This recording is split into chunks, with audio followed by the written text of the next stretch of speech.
મળતી માહિતી મુજબ વડોદરા વિભાગના પોલીસ મહાનિરીક્ષક સંદીપસિંહ અને ભરૂચ જિલ્લા પોલીસ અધિક્ષક અક્ષયરાજની સૂચના હેઠળ અંકલેશ્વર જાડેસી પોલીસની ટીમ પેટ્રોલિંગમાં હતી। આ દરમિયાન એએસઆઈ દિનેશભાઈ માવજીભાઈને બાતમી મળી હતી કે સારંગપુર ગામના આદર્શનગર પ્લોટ નંબર 16-17માં રહેતા પંકજ સહદેવ મંડલના મકાનમાં ગેરકાયદેસર હથિયાર છે। મળેલ બાતમીના આધારે પોલીસે દોડી જઈ મકાનમાં દરોડો પાડતા ત્યાંથી 10,000ની કિંમતનો એક દેશી હાથ બનાવટનો તમંચો અને 4 જીવતા કારતૂસ મળી આવ્યા હતા। પોલીસે પંકજ મંડલની કડક પૂછપરછ કરતા તેણે જણાવ્યું કે આ હથિયાર તેને શિવનંદન કુમાર દિલીપ મંડલ રહેવાસી ધર્મનંદન રેસિડેન્સી સારંગપુર મૂળ રહેવાસી બિહારે આપ્યું હતું। પોલીસે ગણતરીના કલાકોમાં હથિયાર આપનાર શિવનંદન કુમારને પણ શોધી કાઢી તેની ધરપકડ કરી દેશી બનાવટનો તમંચો 4 જીવતા કારતૂસ તેમજ મોબાઈલ મળી કુલ 15,000થી વધુનો મુદ્દામાલ જપ્ત કરી આ હથિયાર લાવવાનો હેતુ શું હતો અને અન્ય કોઈ ગુનાહિત પ્રવૃત્તિમાં તેનો ઉપયોગ થવાનો હતો કે કેમ તે દિશામાં તપાસ હાથ ધરી છે।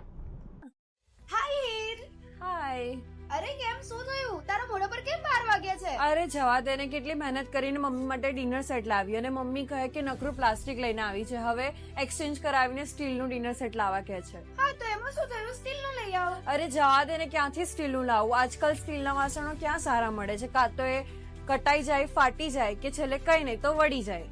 હવે સ્ટીલના વાસણો નહીં ફાટે, વળે કે નહીં કટાય।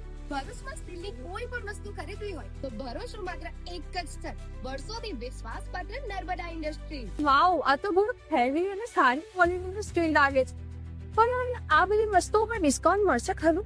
અરે આ બધી વસ્તુ તને હોલસેલ ભાવમાં મળી જશે। ભરૂચના બધા હોટેલ્સ વાળા, કેટરિંગ વાળા બધા અહીંથી જ વાસણો ખરીદે છે। માત્ર ભરૂચમાં જ નહીં પણ વિદેશમાં પણ નર્મદા ઇન્ડસ્ટ્રીના ટ્રાયપ્લાય વાસણોની ખૂબ જ માંગ છે, એટલે જ વિદેશમાં રહેતા લોકો વાસણો ખરીદવા માટે નર્મદા ઇન્ડસ્ટ્રીને જ પસંદ કરે છે।